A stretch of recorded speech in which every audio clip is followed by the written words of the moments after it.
Barry Robert O'Farrell was born in Melbourne in 1959, the youngest of 3 children. With his father in the army, the family travelled to Australia. When he finished his schooling in Darwin, there was no university there, so the 17-year-old headed south to the ANU in Canberra, enrolling in Australian history, Aboriginal studies and politics. Anyone who started university after the dismissal in 75, who tried to argue what I would say was the constitutional basis upon which that action had occurred and found themselves marked down by their lecturers and tutors, started to firm up their own convictions. He began his political career behind the scenes as a staffer for 2 South Australian senators and for John Howard when he was opposition leader. Barry O'Farrell moved to New South Wales in the late 1980s to work for Bruce Baird, then beat Tony Abbott to the job of Liberal Party State Director in 1992.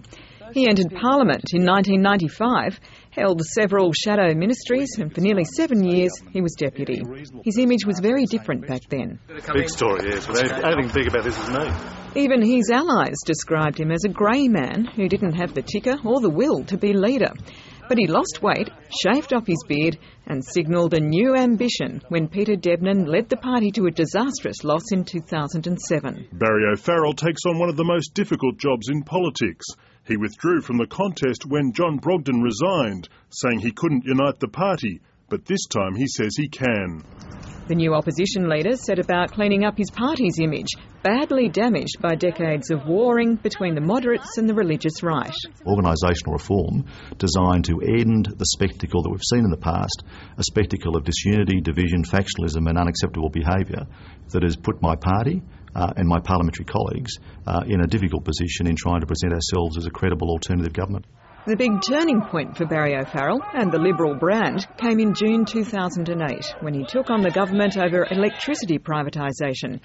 Suddenly he pulled ahead of the Premier in the polls and a few months later Maurice Yemmer was ditched by Labor. The public no longer have faith in them. The public no longer trust anything they say.